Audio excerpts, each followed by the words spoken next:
Bonjour, je m'appelle Isabelle Atkins. Je suis présentement doctorante en éducation à l'UQAM. Je veux partager avec vous aujourd'hui quelques réflexions qui ont émergé de mon projet de maîtrise.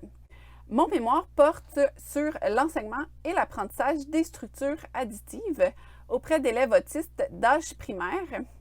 C'est un projet qui a été réalisé à l'UQAM sous la direction de Virginie Houle.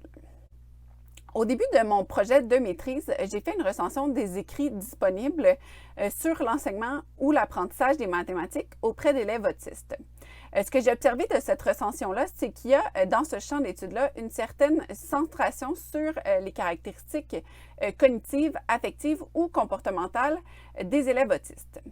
Les recommandations qui découlent des études que j'ai recensées sont souvent d'ordre assez général.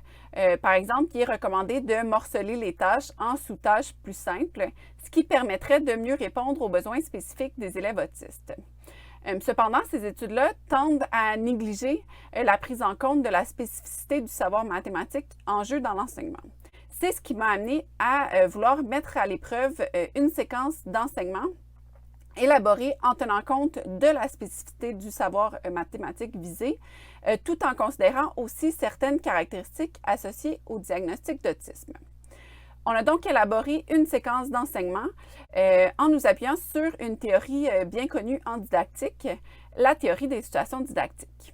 On s'est aussi appuyé sur une analyse épistémologique et didactique du savoir visé, soit les structures additives. J'ai mis à l'épreuve cette séquence-là auprès de 3 élèves âgés de 7 à 9 ans, scolarisés en contexte de classe spéciale pour élèves autistes. Le but, c'était d'observer s'il y a ou non des spécificités sur le plan des connaissances et stratégies engagées par les élèves, et aussi observer s'il y a des spécificités sur le plan des interactions didactiques. Les situations choisies visaient à permettre aux élèves de se mettre en action, de tester leur propre stratégie, d'en rencontrer éventuellement les limites pour pouvoir développer des nouvelles stratégies, donc des nouvelles connaissances. Ce qu'on a observé, c'est que sur le plan des stratégies et connaissances engagées par les élèves, on n'a pas vu de différence par rapport à ce qui est observé auprès d'autres publics d'élèves. Donc, les élèves qui ont participé au projet mobilisent des stratégies et commettent des erreurs qui ont été fréquemment observées dans différents contextes d'enseignement.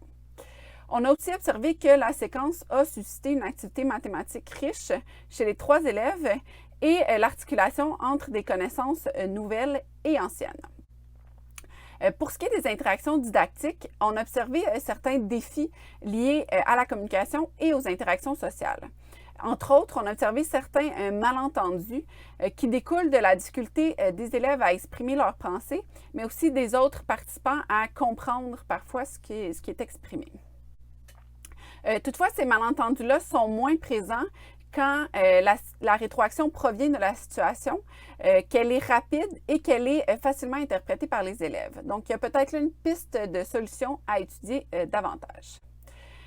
Malgré les défis observés en ce qui a trait à la communication, il semble que la séquence a aussi favorisé dans une certaine mesure les interactions sociales. Donc, en effet, les élèves ont été amenés à échanger entre eux à propos du savoir mathématique, à formuler leurs stratégies et à convaincre les autres de la pertinence de ces stratégies.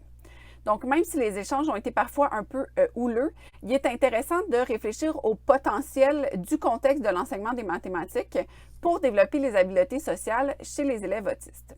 Est-ce qu'on pourrait, par exemple, penser à des situations qui favoriseraient les échanges entre les élèves à propos du savoir mathématique en jeu, dans le but de favoriser à la fois les apprentissages mathématiques et les apprentissages sociaux?